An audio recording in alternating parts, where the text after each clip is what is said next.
Boa noite, você vai ver hoje no Tarek Notícias. O presidente dos Estados Unidos, Donald Trump, ordena a retirada da maioria dos soldados americanos na Somália. Secretários da Saúde pedem que programa de vacinação contra a Covid-19 no Brasil adquira todas as vacinas com eficácia comprovada. Legisladores propõem rua e circuito cultural em homenagem ao ex-jogador Diego Maradona em Buenos Aires. Festa clandestina com 450 pessoas é interditada pela Polícia Militar em Londrina, no Paraná. Diretora de comunicação da Casa Branca, nos Estados Unidos, pede demissão. E barco com passageiros fica à deriva na Baía de São Marcos, no Maranhão. Eu sou Tarek Laques e está no ar o Tarek Notícias.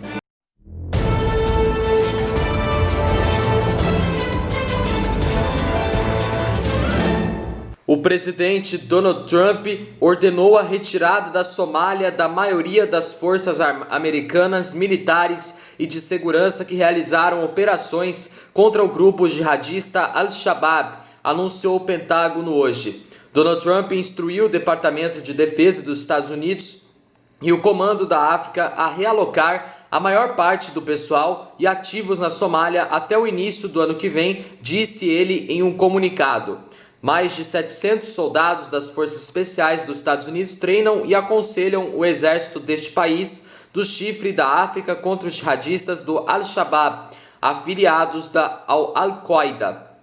Também deve continuar suas atividades de inteligência. Esses anúncios respondem ao desejo de Donald Trump de retirar os militares dos principais palcos de operações no exterior e encerrar as guerras sem fim na América. Um desejo compartilhado pela maioria da opinião pública. Desde a vitória do democrata Joe Biden nas eleições presidenciais de novembro, o magnata republicano, embora ainda não tenha admitido a derrota, tenta acelerar a retirada de tropas em vários países, incluindo Afeganistão e Iraque, antes da transferência do poder no dia 20 de janeiro do ano que vem. O Al-Shabaab continua sendo uma grande ameaça na Somália e na região, segundo afirmou o inspetor-geral do Pentágono em um relatório muito recente. O grupo mantém a capacidade de adaptação e resistência e pode atacar os interesses ocidentais e de seus parceiros na Somália e na África Oriental, segundo o inspetor-geral do Pentágono. O próprio chefe do Estado-Maior dos Estados Unidos, o general Mark Milley, admitiu na quarta-feira que o Al-Shabaab continua sendo uma ameaça e que deve ser vigiada. Milley explicou que os Estados Unidos estavam buscando melhor equilíbrio para minimizar os riscos humanos e financeiros enquanto conduziam operações antiterroristas eficazes. No fim de novembro, logo após essa morte, o secretário de Defesa em exercício nos Estados Unidos, Chris Miller, visitou o país africano para passar o feriado de Ação de Graças com suas tropas quando a decisão de uma retirada já era esperada. Bom, vamos à próxima notícia. Os secretários de saúde estaduais e municipais de saúde publicaram uma nota hoje no site do Conselho Nacional de Secretários de Saúde, o CONAS, pedindo que o governo federal adquira todas as vacinas contra a Covid-19 no Brasil com eficácia e segurança comprovadas, assim como imunize toda a população brasileira o mais breve possível por meio de um Plano Nacional de Imunizações unificado. As entidades alertaram para os perigos de uma falta da coordenação nacional e eventual adoção de diferentes cronogramas e grupos prioritários para a vacinação nos diversos estados, o que dificultaria o acesso universal à vacina no Brasil. O documento ainda afirmou que o PNI é um patrimônio do Brasil que deve ser transparente e pautado pelos fundamentos da ciência e interesses da população. Em entrevista à Globo News em novembro, o presidente do CONAS, Carlos Lula, já havia defendido que o Brasil tenha medidas nacionais coordenadas pelo governo federal no programa de imunização contra o coronavírus.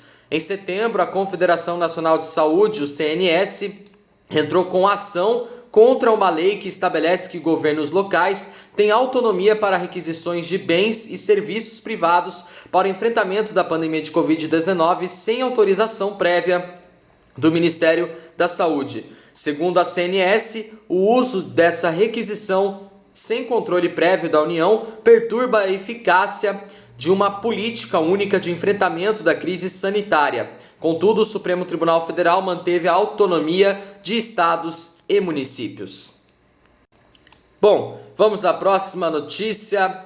Legisladores da coalizão do presidente Alberto Fernandes propuseram que uma rua de Buenos Aires, na Argentina, seja nomeada de Diego Maradona e a criação de um circuito turístico, esportivo e cultural em memória ao ex-jogador, segundo informou um comunicado hoje. Membros da Frente de Todos do Parlamento da cidade de Buenos Aires propõem dar o nome do lendário jogador da seleção argentina, falecido no dia 25 de novembro aos 60 anos, a um trecho da rua que leva ao estádio do Argentinos Júniors, também batizado de Diego Armando Maradona desde 2004. Foi nesse clube que o eterno camisa 10 fez sua estreia na primeira divisão aos 15 anos e jogou por 5 temporadas antes de se transferir para o Boca Juniors.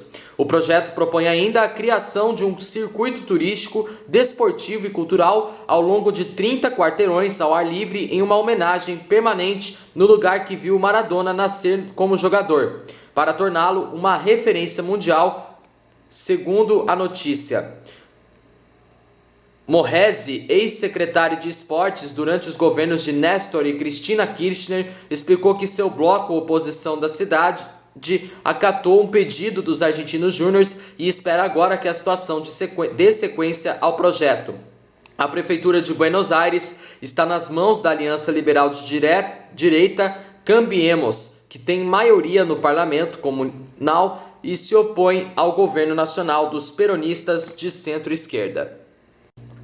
Bom, vamos à próxima notícia. Uma festa clandestina com aproximadamente 450 pessoas em uma tabacaria de Londrina, no Paraná, foi interditada pela Polícia Militar ontem à noite. De acordo com os policiais, todos estavam aglomerados e muitos não faziam uso de máscara, ou seja, contrariando as regras para evitar a propagação do coronavírus. Além disso, havia som alto e consumo de bebidas no local, segundo a Polícia Militar. Os frequentadores foram revistados e 12 pessoas suspeitas de organizar o evento foram detidas e encaminhadas para a delegacia. Depois de assinar um termo circunstanciado pelo crime de desobediência, eles foram liberados. A ação faz parte da Operação Sinergia, que começou no dia 26 de novembro com foco na prevenção de vários crimes, em especial o tráfico de drogas e o contrabando. O município de Londrina tem 16.694 casos confirmados de coronavírus e 354 mortos pela Covid-19, segundo o boletim mais recente divulgado pela Secretaria Estadual da Saúde. Em todo o Paraná, são mais de 294.680 casos confirmados de coronavírus e 6.304 mortos desde o início da pandemia. Bom, vamos à próxima notícia. A diretora de comunicação da Casa Branca, Alyssa Farah, pediu sua demissão hoje em Washington, D.C., nos Estados Unidos. O anúncio de sua saída foi feito há poucas semanas do fim do mandato do presidente Donald Trump, que termina oficialmente no dia 20 de janeiro do ano que vem. Alyssa Farah vinha se mantendo discreta e sem aparições públicas desde as eleições de 3 de novembro, que deram a vitória ao democrata Joe Biden. Donald Trump ainda se recusa a admitir a derrota projetada por diferentes veículos da imprensa norte-americana e confirmada pelas certificações oficiais dos estados. Ele acusa sem provas o processo eleitoral de fraude. A diretora Alyssa Farah assumiu a liderança do Departamento de Comunicação da sede do governo norte-americano apenas em abril desse ano, mas antes foi o porta-voz do vice-presidente Mike Pence e trabalhou também no Pentágono. Bom, vamos à próxima notícia. Um barco de passageiros ficou à deriva hoje à tarde na Baía de São Marcos, no Maranhão. De acordo com a Capitania dos Portos, a embarcação havia saído de São Luís, no Maranhão, com destino a Alcântara, cidade a 30 quilômetros de São Luís, quando o leme foi danificado. Um vídeo que circulou nas redes sociais mostrou o desespero dos passageiros que estavam no barco. Uma mulher que não foi identificada,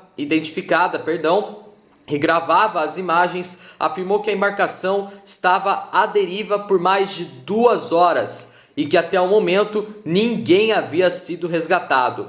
Em nota, a Capitania dos Portos informou que uma equipe de inspeção naval foi acionada para investigar as causas do acidente. O barco já está sendo rebocado.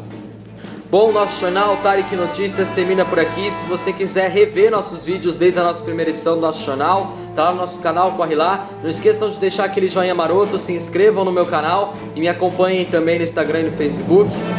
Tenham todos uma boa noite, um ótimo sábado para vocês, bom fim de semana e até segunda-feira em mais uma edição do Tarek Notícias. Valeu, tchau!